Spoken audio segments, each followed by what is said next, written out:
So record. Okay. Start webinar and we'll go. Hi everybody, thank you so much for joining.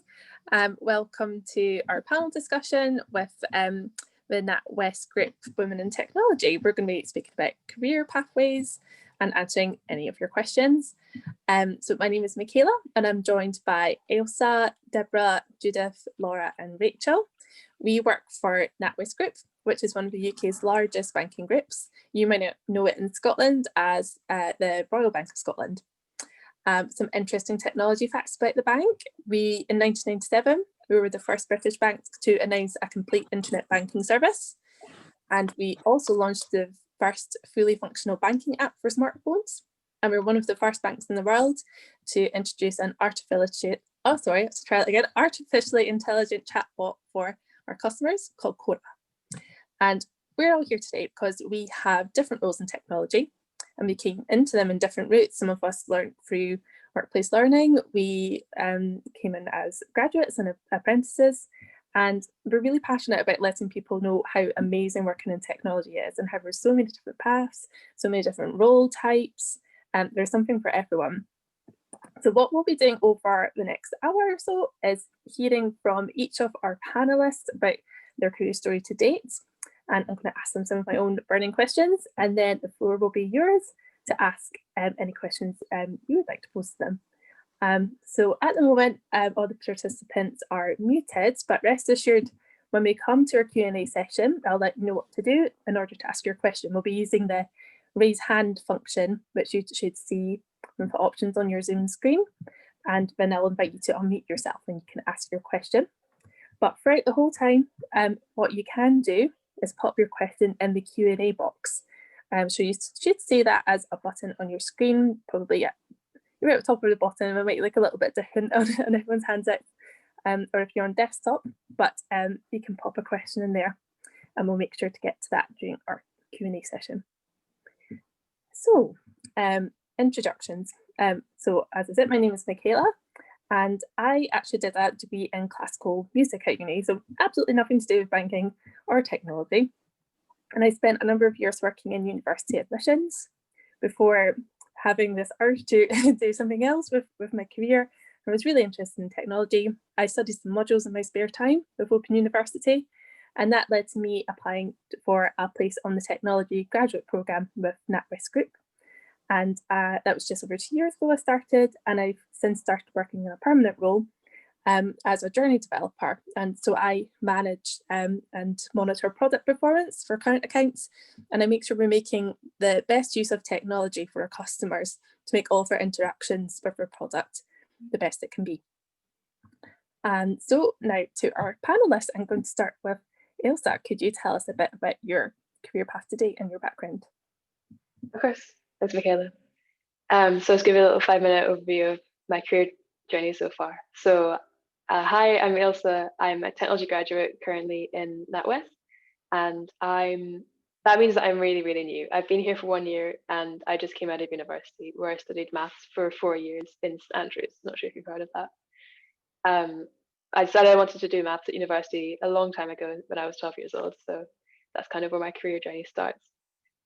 So I remember being really young and finding out about a secret maths club that my school held. It sounds like the cringiest thing, the nerdiest thing in the world, but like I went there with similar-minded people who just wanted to solve problems, solve puzzles with their friends. There were about 3 teachers, about 6 students, and we started doing, I don't know if everyone remember the UKMT, the various different math challenges that you had, individual or team challenges. And for 1 hour a week, it was the coolest place to be, was doing math problems with my friends. But I really enjoyed them because they were kind of slightly outside of the textbook questions that we were doing. Although I find the textbook questions quite okay, I didn't find them too hard. They were fun to work through. There's something about doing like Sudoku puzzles, killer Sudoku puzzles, and logic puzzles that I just adored. So I did more and more of that. And the further on I went in maths in school, the more I realized that the ability to think in a logical way, that was kind of what was valuable, rather than learning about techniques, learning about calculus, learning about algebra, all those different things. So me and my friends studied for like an extra maths exam called STEP when we were a little bit further on in high school, and we didn't have any school on Friday afternoons. This is the level of nerdy that we were. We went around to my family home and did extra maths papers together, and we learned a lot about how to look at problems. These were we were awful at them. We didn't get a single question right, but it was this, there were four of us just banging our heads together, just trying to get some way into this problem rather than like skipping through all the relatively easy questions in our past papers or whatever. So that was when I kind of like learned to get my teeth into a problem and work on it for a long period of time. And I think when you do that amount in your own time, you know that the maths bug has bitten you. So then I went to university to do maths for 4 years. I also got sidetracked by languages, and now I look back at that and I'm really glad that I spent years learning like Russian and Spanish as well. At the time, it seemed like quite a deviation from what I would enjoy, what my skills would be.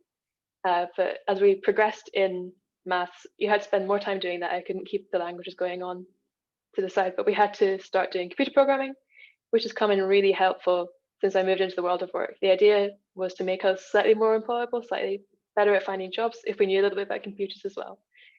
But in order to learn languages like Fortran, Python, and R, it was really helpful having studied human languages as well to understand like the process of grammar, the process of using any sort of language to achieve anything. So I'm glad that I did that as well. It takes all types to make a world, even in STEM.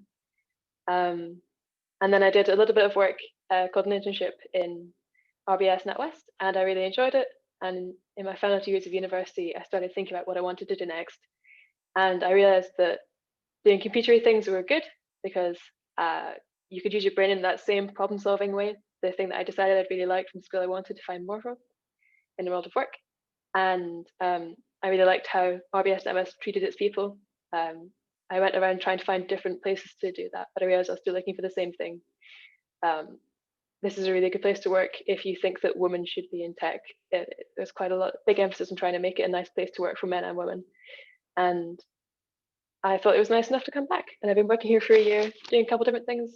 I'm still figuring out what I want to do, but I think it'll be fairly technical, whatever it is. I'll have to use that logical thought process to make sensible decisions at the end of the day. And I'd love to get more female and male mathematicians inside as well, if I can. So that's kind of me. Thank you, Ailsa. Oh, your love of maths is so infectious. Like, go do some problems. I haven't studied maths in years, but it's like, let's open the textbook. And thank you so much. So we'll move on to Deborah.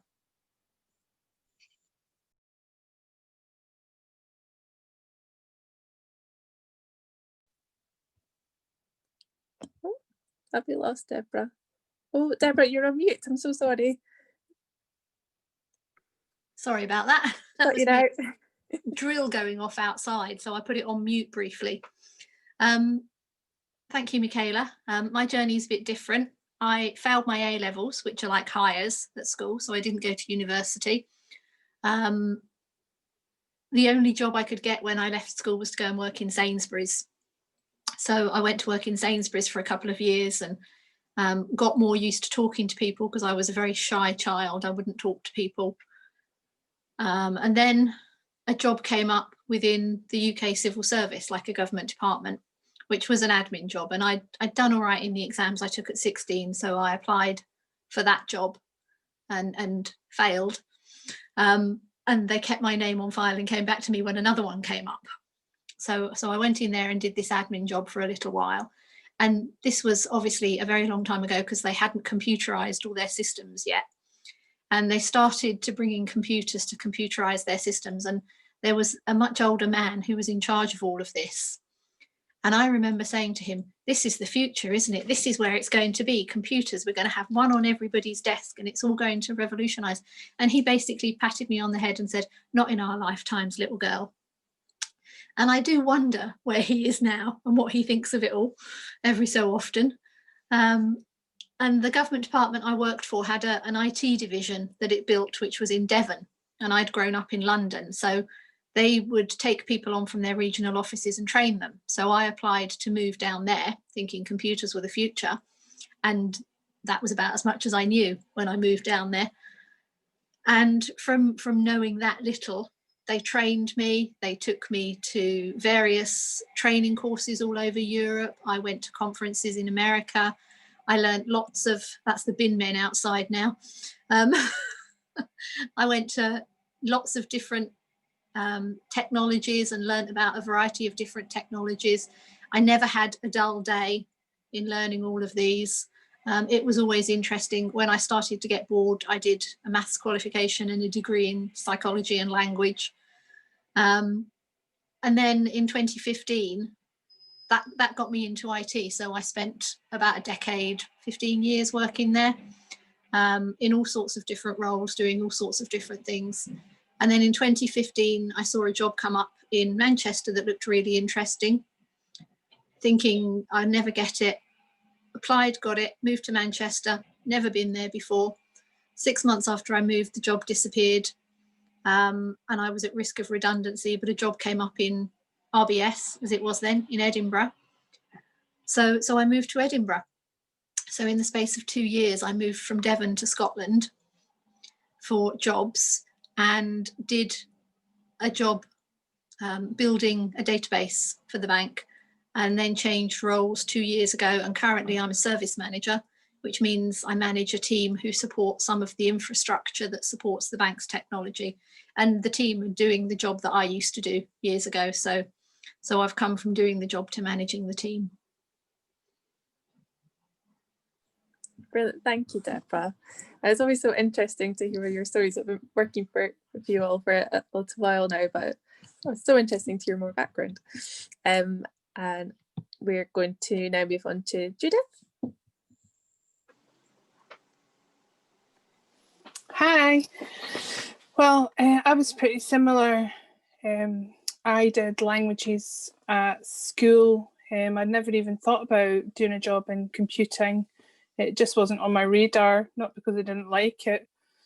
It's just something I didn't think about. And I had a really inspiring languages teacher at school. So she encouraged me to get into my love of languages. So I did a Russian and German degree. I went to Russia and Germany, had a great time. But after university, I thought, what am I going to do? I don't want to be a teacher. I don't want to really be a translator. So I ended up a year doing pensions administrating, which was unearthly dull. I decided that it really wasn't for me. So I saw an opportunity to do an RBS graduate IT scheme. So I applied and got in. And I've been there for 21 years now. I initially joined the programme office because I thought I'm not really very technical. I don't have any technical skills. I would like to try doing something with IT, but I've no idea. So I went to the programme office and learned all sorts of things about project life cycles. But as I was doing that for my first year of graduate traineeship, I thought, actually, I would quite like to do something technical. So I said to them that I would quite like to change into more technical roles. So they found another graduate who was in a technical team, and we did some sort of swapsy. So I came to the KICS team, which is a mainframe team. And I've actually been there for 20 years now in the same team. I've moved about within the team, but there's such a variety every day. You think being in the same team that it would become boring, but what we do in technology with problem solving, we're helping other people define things for their projects. It's just a really interesting job. And I still like it, which surprises me still actually after 20 years. But no, I like it. RBS has been a good place to work for me. Thank you so much, Judith. We know where to go to if any kids questions, so bear that in mind for future projects. And we're now moving on to Laura. Yeah, Brill. So thanks, Michaela. I'm Laura. If you can't tell by the dodgy accent, I'm not from Scotland. So my schooling was done in Doncaster, a little town in Yorkshire. So at school, I enjoyed a lot of different subjects and really didn't know what to do at uni. In sixth form, I was deputy head girl, and as part of that, helped to organise the sixth form prom, and absolutely loved that. But again, I had different interests in a variety of subjects, so I went to uni to study physics with philosophy. And then kind of during my first year of studying, I'd also took a minor in maths and decided that both the physics and the philosophy weren't quite for me. And at Lancaster University is where I studied on a natural sciences degree. That gave me the flexibility to then be able to change and study a maths degree. So definitely not what I envisaged when I left school. But I'm so glad I did it now. As Ailsa mentioned, it gives you great problem solving skills and really allow me to meet a variety of different people, as well as have opportunity there to get involved with different societies, which again, I love. So a lot of my time at uni was spent as a part of what's called Defined Dementia Student Society. So they're charity-based and fundraise for a university-based charity called Defined Dementia. So I was involved in a lot of their events organisation, and some of those events raised over £2,000. So as a student with not a lot of money, that was like, wow. So I kind of have known throughout that I really enjoy events management. On this panel, you might be like, why on earth is she banging on about events management? That's because my role now involves tech, but in an events management kind of role. So at the minute, I'm organising a big technology-wide event called TechStock, and that's where loads of different companies come and give talks and have booths, and I'm really in my element. I love what I do. So a little bit different to the other ladies. I'm not very technical. You ask me to code something, oh my God, you're probably better than me. So yeah, hopefully that's why I can bring a little bit of a different perspective. Probably be a wedding planner if I wasn't in my day job. Oh, I can't think of a more tricky job, having planned my own wedding. I never want to do it again. So, I wish I knew you back then, Laura. But it's an example of how, like I mentioned at the start, we such a wide variety of roles in tech. It's not the typical technical coding roles, just such a wide variety. But we'll get into that later. So thank you so much, Laura. And moving on to Rachel, last but certainly not least. Hi, I'm Rachel. I started at RBS NatWest as an apprentice. When I was in school, I kind of burned out on school as a whole. I took on too many subjects that I thought I was ready for and I wasn't. So at the end of my 6th year, I'm like, that's it. No more school. Never again. I'm not going to uni, not going to college, not going. So I decided I was going to join the Navy.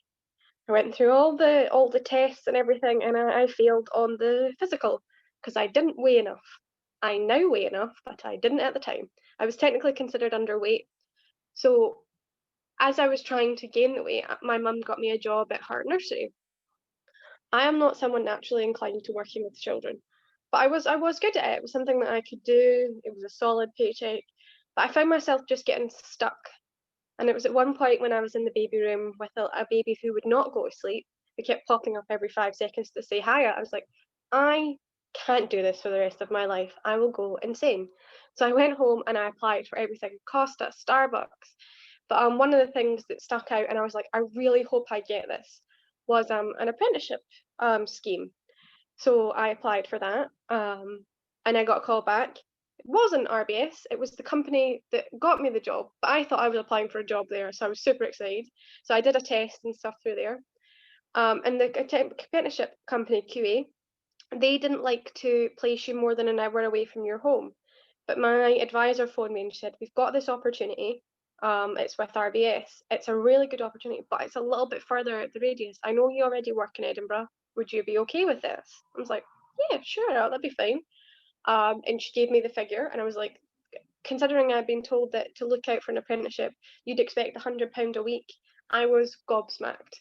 I was like, wow, this is it. This is more than I'm earning right now.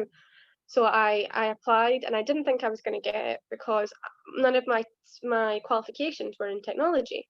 So I went to the interview, which I was late for because my apprenticeship company gave me the wrong building on campus. So I had to go all the way through, and so I'd swapped out of my nice heels into like trainers and booked it across the whole of the campus to eventually make it on time, to find they'd sent someone looking for me, which was great. So I'm like, definitely not getting this job. Nope, showing up late in dodgy trainers, half like drenched in sweat. But when I got the call back on the last day of which they said they were going to call back to say I got the job, I was over the moon. And I'm in Judith's team, the same one, Kicks, and I've been there for 4 years now, 2 years of the apprenticeship. And then I was given a permanent role, and then they promoted me, which was great. I didn't expect that. I've never felt like, with some apprenticeships you see them take them on and it's just clearly for free labor, like they want. But with RBS, I never felt like that. It was, they saw me as an investment, as someone they wanted in the team.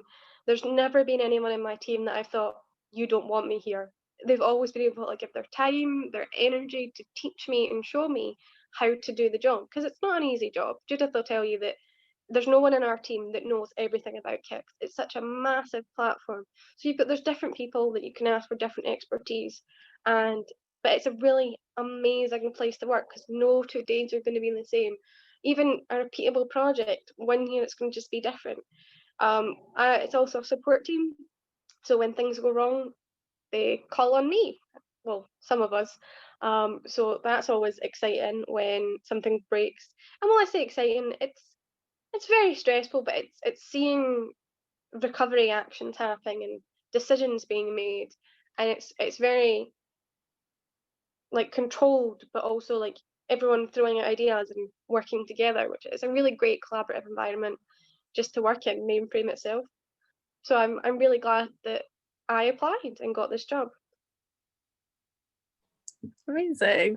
I really love hearing everyone's stories. We'll definitely echo it. I'm sure others on the panel who've been through the early careers pathways, it is an organisation where you do really feel supported and they want you to develop. It was all about learning opportunities and achieving your goals and your objectives. Is definitely a very supportive environment.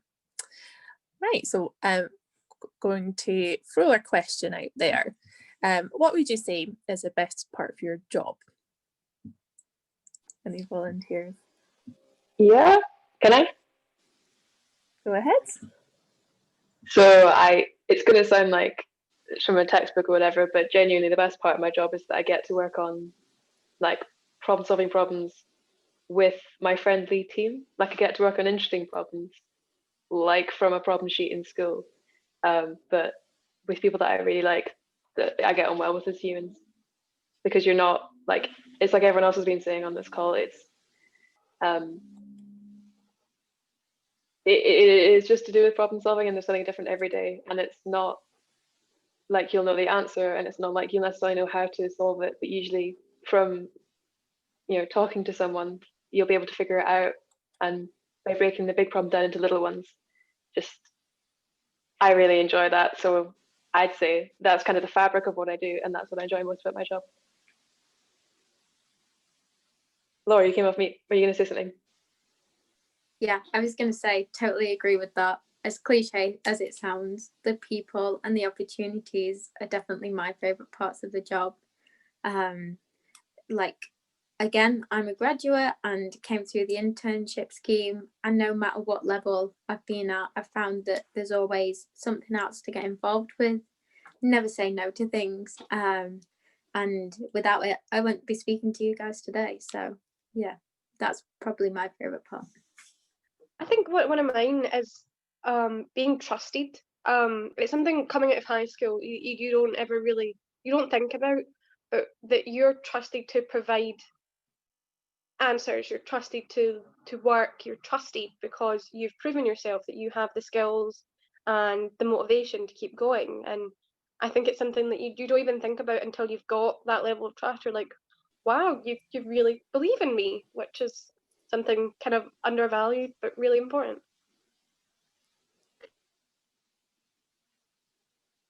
Thank you so much. Judith, are you wanting to add to that? Yeah, I was going to say, for me, it's the variety that each day brings, because having worked in a job where everything was the same, it's mind-numbing, and you can't really work like that for your whole life.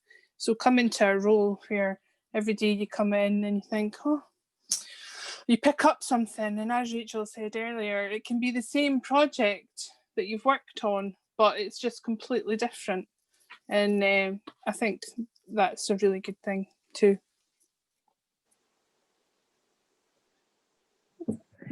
Does anyone else want to contribute, or I'll move on to the next one?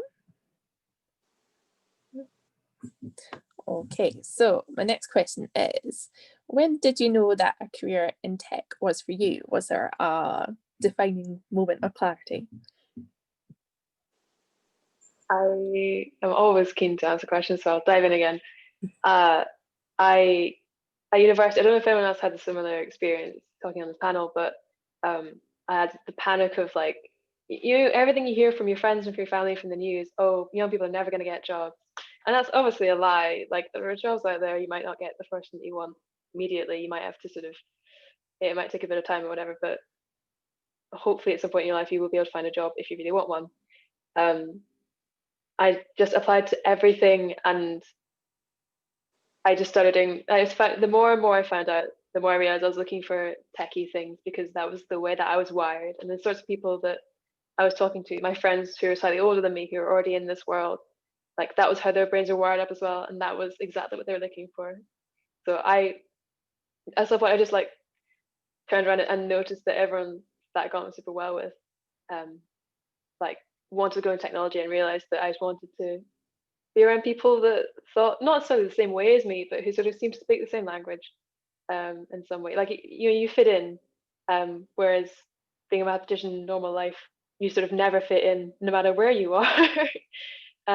So yeah, when I realized I found my people, that was when I decided I wanted to do a techie thing. You found your tribe. For me, technology, it never really occurred to me as something to do for a job, but it's always been something that I did in my free time. Like I built my own computer, I play a lot of video games, I do a lot of tech-based stuff, and I've always sort of viewed myself as sort of techie person. When it came to work, I was just, it never occurred to me until it did. I'm like, oh, this makes so much sense, because I already like technology. So I don't know why it never clicked, and I never thought, hey, tech, I was going to be an engineer. But like technology was something that it always seemed to fit me. My dad had built his computer, he'd showed me all this stuff. So it was just when I started applying for IT apprenticeships, I was like, oh, yeah, this makes a ton of sense. I don't know why I never thought of it before. I think for me, the first time I considered a career in technology was the first time I debugged a system that had crashed, solved the problem and brought it back up. And the feeling of satisfaction from debugging that system and bringing it back up again, and understanding what had gone wrong, was the satisfaction. And I thought, yep, this is it for me.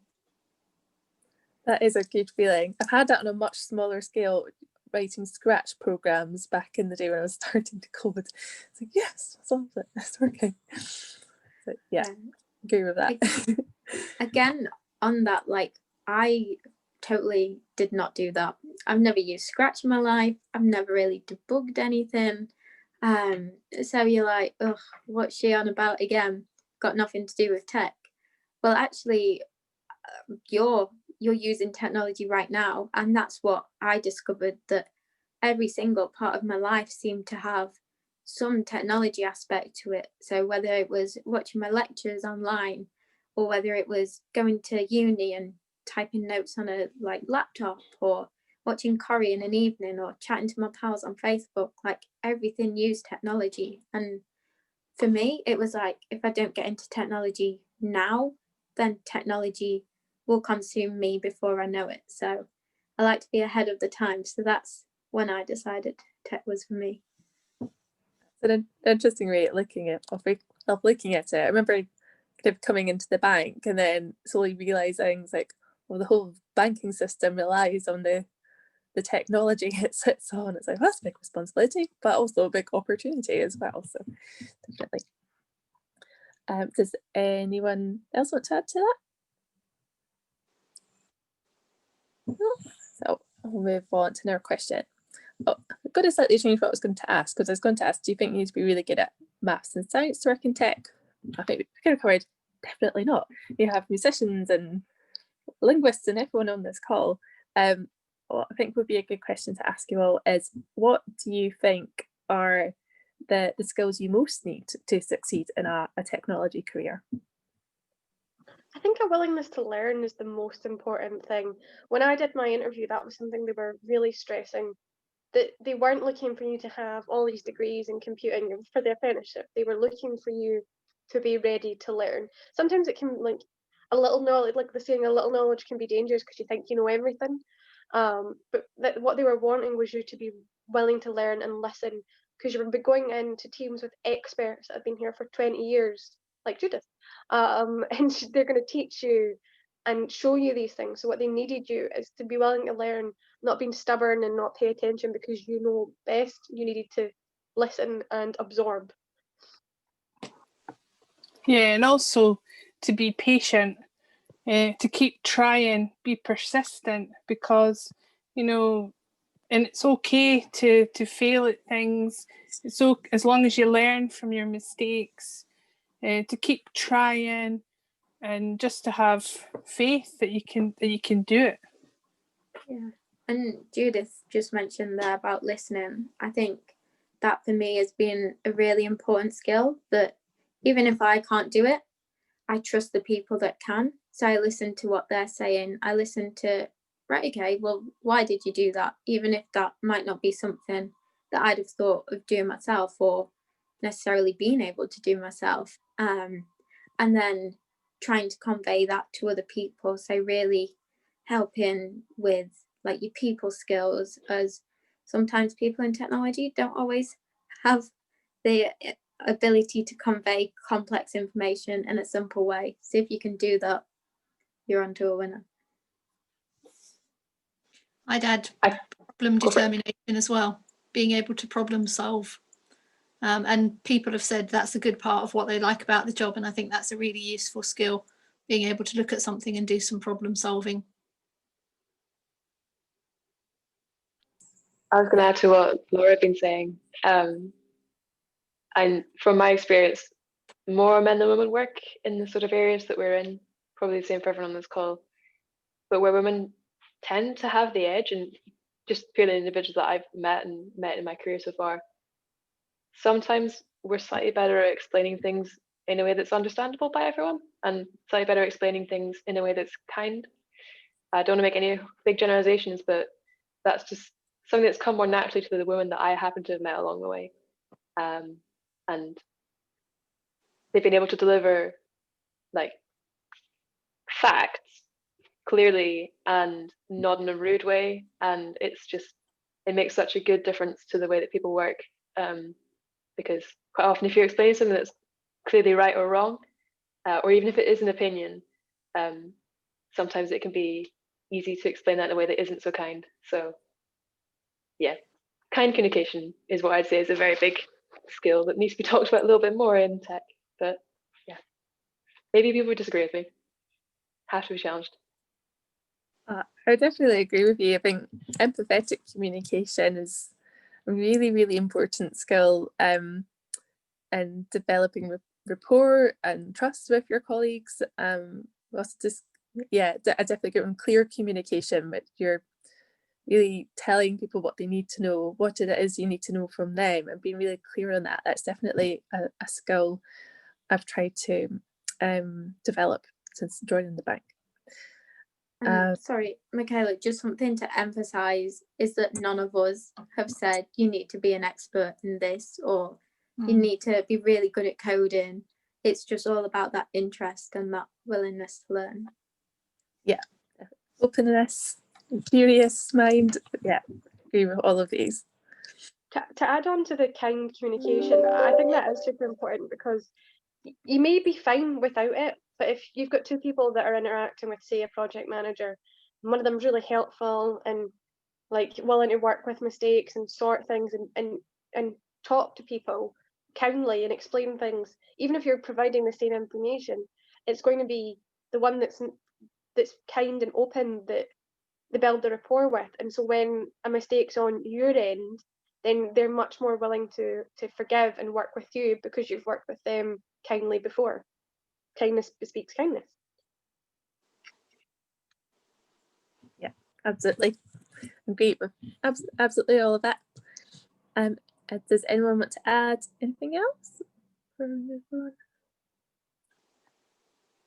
think I was going to ask one last question, which kind of links to what we've just been speaking about before we move to our participant Q&A.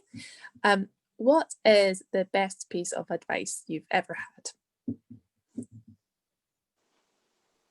I can start with that one. So I was like Ailsa, I applied for everything and anything that I could and got a lot of rejections, and I was so disheartened. Tears were shed, and the best piece of advice is don't give up. No matter how hard things can seem, there will always be an opportunity out there that's got your name on it. It's not rejection, it's redirection. I don't know how many times I've heard that, but it's so true that I didn't think this was going to be right for me, and oh my God, it so is. I think mine would be no regrets. Try something. If you don't like it, you don't like it. At least you've tried it. You don't want to sit back when you're old and grey and think, I wish I'd tried that. Yeah, would absolutely agree with that. Sorry, Laura, I was going to say I agree with that, and I accidentally closed Zoom, which would almost spell disaster. But back again. Yes. Would anyone else like to add theirs? Best piece I of think advice? for me, mine was actually in a PSE class in S5, the 5th year of high school, when she was talking about applying for jobs, and she said that, see, even if you don't meet all the criteria, apply. Just apply, because your other skills may overshine the ones you don't have, and it might not be the things that were all listed there were needs, they were just maybe wants. So for the job she had here, they said you had to be able to drive. She still didn't drive. Like, it wasn't necessary, it was just a kind of want. So it was the sort of thing, like, just because you don't fit all the criteria doesn't mean you shouldn't apply. And I read a study that women are less likely to apply for jobs unless they meet all of the criteria, where men might go, I meet half, I'll go for it. So like, it's something I'd always stress is, even if you don't think you'll get it, the worst thing that they're going to say is no. And then you've got interview experience, you just filling out their application, and yeah, it might be a little bit crushing to not get it, but it's always worth a try, because your skills are valuable. Yeah, I'd agree with that, Rachel. I think it's be confident. Be confident and believe in yourself that you can do it. And I think that is 3/4 of the battle. If you go in there and thinking that you can do it, 9 times out of 10 you can. Yeah, absolutely. I definitely agree with that. That's a philosophy I try to follow, and it sounds really cheesy, but I took advice from a TV show called The Office US, where one of the characters to one of the other characters had this opportunity, said there's always 1,000 reasons not to do something, and I've tried to kind of keep that in mind when opportunities have come up. Like, I think we can all be really guilty of screening ourselves out of an opportunity unnecessarily. There's always factors like, I'm too busy, my line manager would never say yes, I'd never find funding to do that postgraduate, a million things like that, where if you take it all away and take a look at, recognize that you're perhaps anxious about applying, anxious about being rejected, about it not working out. There's usually ways you can overcome these obstacles, and that's a way of opening your horizons and adopting a different mindset when opportunities come along, and if you see job openings or different learning opportunities. Michaela, I don't know where I've heard this from, but another good piece of advice is push your comfort zone. It's the only way you can get better at things, is by going, oh, I really dread that, but let's give it a go. And then you can improve yourself. Yes, definitely. I think it's the best thing you can do in meetings in your career. Is like, who would like to do this? And put your hand up and say yes. Be the one that always says yes. Like, I've never tried it before, but I'll give it a go. And I think that's a really great mindset. Thank you, everybody. Anyone else have anything to add to that? Kind of the same as what everyone else has been saying, but I think everyone has like a notebook that they write all down the most important stuff from their day job. And in the front cover, I keep the list of like advice I've ever been given by people. And like, it's all basically everything that has been said before, but the one I wish I like listened to more was enough with the self-doubt. Like, that was a verbatim quote from someone whose opinion I really respected. And it was after quite a lot of me saying, oh, I just don't think I can, I don't think I should. Like, paraphrasing everything that everyone else has said so far. Like, you can't tell someone to become more confident, it just comes with time. But that guy telling me to put my ideas up a little bit gave me a lot more fire in me. So yeah, enough with the self-doubt. If I could say that to other people in a polite way, then I will. Awesome. Yes, definitely agree. If there's no others, we can take some participant questions. Okay, so I don't think we have any posted on the Q&A, but if anyone wants to go ahead and put them on there, you can. Or if any of our participants have a question, you can raise your hand. Or you can actually, probably don't need to use raise hands, you can just unmute yourself and ask a question.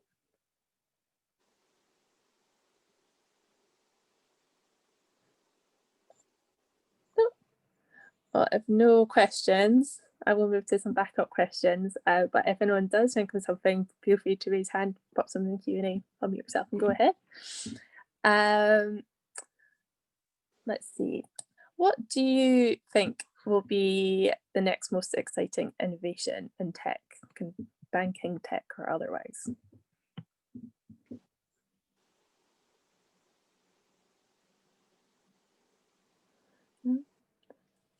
Probably going to be something. Oh, sorry. Oh, go ahead. It's probably going to be along the lines of artificial intelligence and machine learning, that sort of thing. I see that it becoming more and more, because like we have the chatbot, and I know some of the mainframe teams have got their own chatbot. And I don't think it'll necessarily replace jobs. I think it's more likely you'll cross skill to work with that as well. I think a lot of like menial tasks I think will be taken over by machine learning and artificial intelligence, and it'll be about adapting and changing to that world. Yeah, I would definitely agree that the AI point. That I previously worked on Cora, and I got to do a lot of research into what other chatbots are capable of around the world, and really quite amazing. So I think the increase in AI capabilities will be a big part of the future. Really relevant today, especially in this environment where we might not want to go out to branches, especially for more vulnerable people. If there's banking that they can do really safely at home, online, or is more and more that they can do just at the touch of a button. I think that's a really amazing thing. Does anyone else want to add to that? I think, controversially, less about the AI and machine learning and more towards like data innovation and harnessing people's data for good. Because the amount of cookies that show up, and I still don't know what I'm signing up to. There's only a few times that I actually read it. I think it'll really become more about transparency and really using people's information to benefit their lives, and again remove the need to go to like a branch, or really help benefit people as well.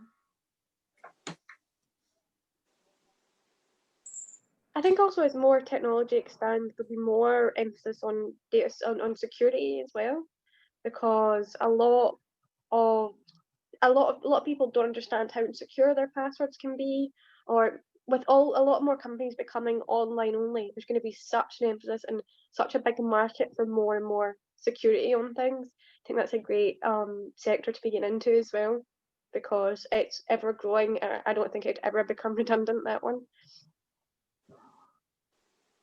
Yeah, absolutely, definitely. I love to see what's coming up in the pipeline in security innovation. I still find like face biometrics amazing. I don't know why. Just when I think, when I was a child, I could never have imagined that I could look at couldn't imagine a smartphone back then either, but just looking at a phone to unlock it. Do you think Makes we it might harder. do you think we might go into biometric methods of payment? So that could be the next thing, and then that feeds into the security and the data, because if you've got people's biological data, what are you going to do with it? Who's going to keep it safe and secure? Who's responsible for it? Who owns it if it ends up being genetic data? There's all sorts of overlaps. I think that's definitely important, because I don't know, at the minute there's not many companies I would trust with that, so that for me is really important, seeing how that evolves and really instills the confidence, because unless you have confidence in something, unless you trust it, you're just not going to use it. Absolutely. I think it possibly links into cloud technology. It's something that's becoming more and more a part of our lives, and when we think about the amount of data on us that's held in a cloud, it's like, do you really know where all your data is held, what country it's in, what their security and data laws are? That's definitely another big talking point, and it's a massive industry as well, which is ever growing. On a slightly different note, this isn't so shiny as all that sort of stuff, but I know that my department's looking for how we can act more responsibly. Like there's some level of kind of energy that you have to use in order to function as a bank properly, but we're trying to figure out like how we can use our data centers to the best, like the most efficient way that we possibly can to achieve things we need to achieve, and kind of cut down in any waste. I know that's always in everyone's best interests, but there's a particular like climate concern that's driving that right now. And I think we're only going to see more and more of that as people make that a priority more and more. Yeah, definitely. I think that's one of the great things about NatWest as well, is that our CEO in her purpose has explicitly put that as part of our like purpose and direction, which again, like my moral compass is such a big priority for me. So that's really reassuring. I'm on the graduate scheme, and we have things called councils. So if you're at uni, they're a bit like societies, or if you're at school, I guess it's a bit like an after school club. It's something a bit different to what you do day to day.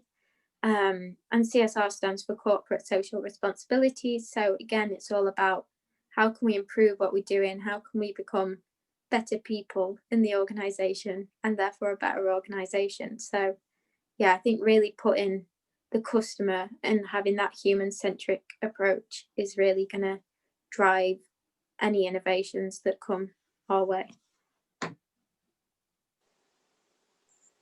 Yeah, absolutely agree. I'll just invite the audience again. If anyone would like to ask a question, you can just unmute yourself just now, or pop it in the Q&A. I'm going to take the plunge. I think we've stunned them into silence. Yeah. I will ask one final question then, but if anyone does want to ask, just pop it in the Q&A.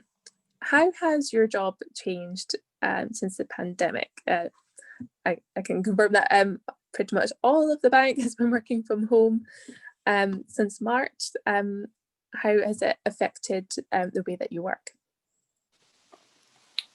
I've loved working from home. I have got an office set up now. It's quiet, and yes, I see a lot less people. However, I'm still able to connect with everyone in my team through our technology that we use. I'm training a couple of apprentices, so I get to share my desktop with them. And actually, I speak to them a lot more than I would if I'd been in the office, even though I sat next to them, because there's always so much going on in the office and you get distracted by a lot of different things. So it's been a bit more concentrated at home, I would say, which sometimes isn't altogether a good thing. However, yeah, I have enjoyed it. Mine's probably the easiest to see a difference in. So, as I mentioned, I'm involved with different events. Normally, these would be face-to-face and kind of in a big conference hall with lots of different sessions going on. Of course, we can't do that. So we've had to think about how we can put it online and still encourage people to attend, and consider that you can't be on a screen all day. So having to record it and make sure they can catch up for sessions they might have been interested in but couldn't watch live.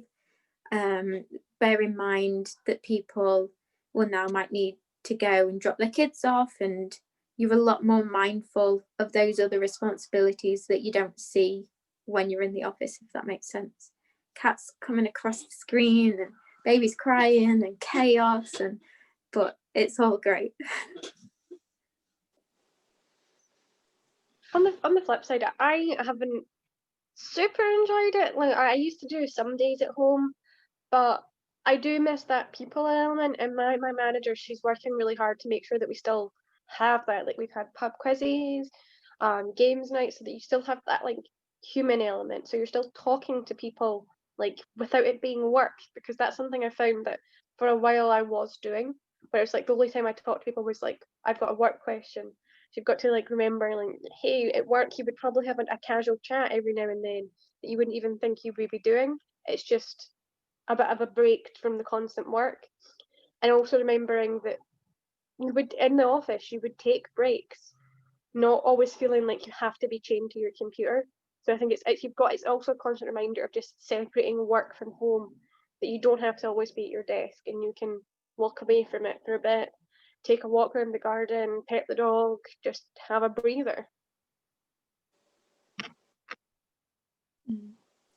I manage a biggish team, and half of my team are in Edinburgh and the other half are in London.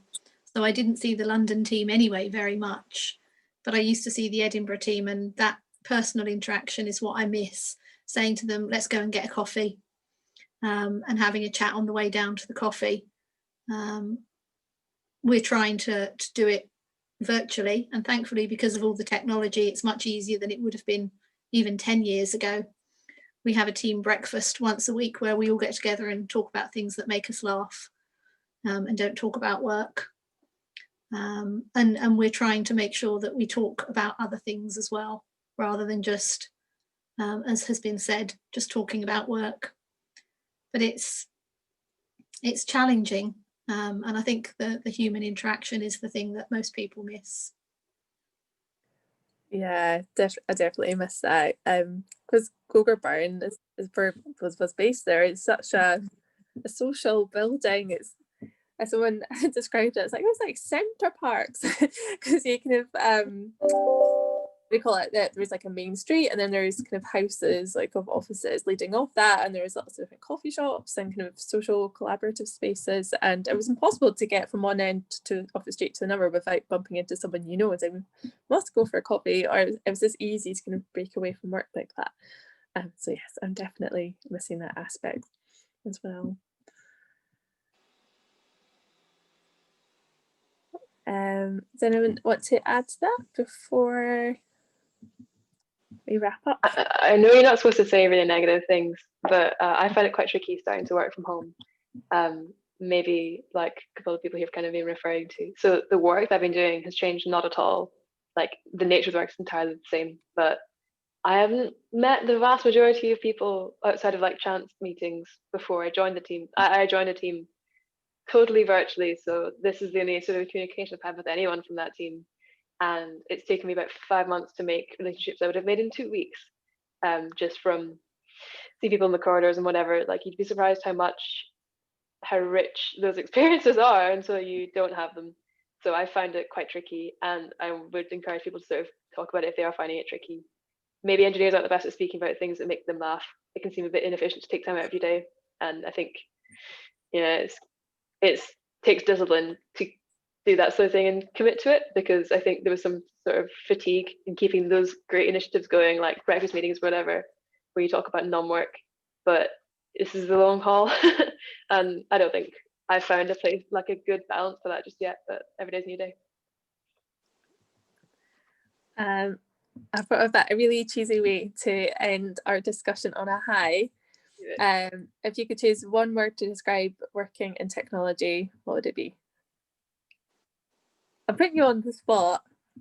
Mine would be. Would it be me? Oh, everyone. Everyone. Okay.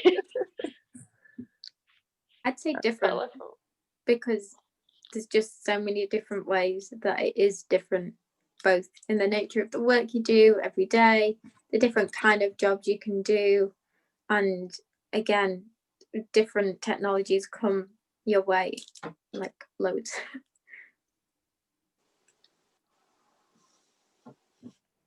Really. Sorry, Ailsa, I think I disrupted you there. I was going to say colourful. It really was the first word that popped into my head. We might all look quite similar, but we bring very different colours.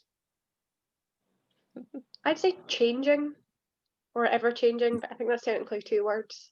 I think it's just everything's constantly on the move and developing.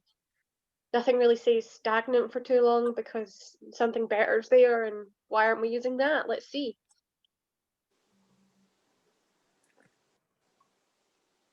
Judith, Deborah, did you have a one word to describe? I can't really think of one word. I've been trying to think of one word, and the only one that comes to mind is challenging, but in a good way. Not as in it's really hard, but challenging as in it's never dull. Perhaps 2 words, never dull. That's allowed. Judith? Yeah, I was going to say 2 words too. So fast-paced. Yeah, definitely fast-paced. Because things can move like a speeding train. Absolutely. I would say mine was fulfilling. It's a very fulfilling role day to day. It always changes and it's always fast paced. And that's what makes it fulfilling. And seeing the outcomes of our work and outcomes for the customer and like their improved experiences, making it easier to bank in the way that they want to, making really brilliant digital experience for our customers. That definitely contributes to it all being very fulfilling to work for, I think. Right. And one last chance, did anyone have any questions from our Zoom participants? No. Well, thank you so much for joining us, and we hope this has been a useful session. We have recorded it. We hope we'll be able to share this with the festival to play back. But thank you so much to all of the wonderful panelists for giving up your time and for sharing your insights and experiences. I really appreciate it. And feel free to reach out to any of us if you have any other questions. My email address is michaela.malone@rbs.co.uk. Feel free to reach out. I'm going to wish you all a very lovely afternoon, and thank you all for joining. Bye, everybody. Thanks so much, all. Bye. Thank you, Michaela. Bye. Thank you.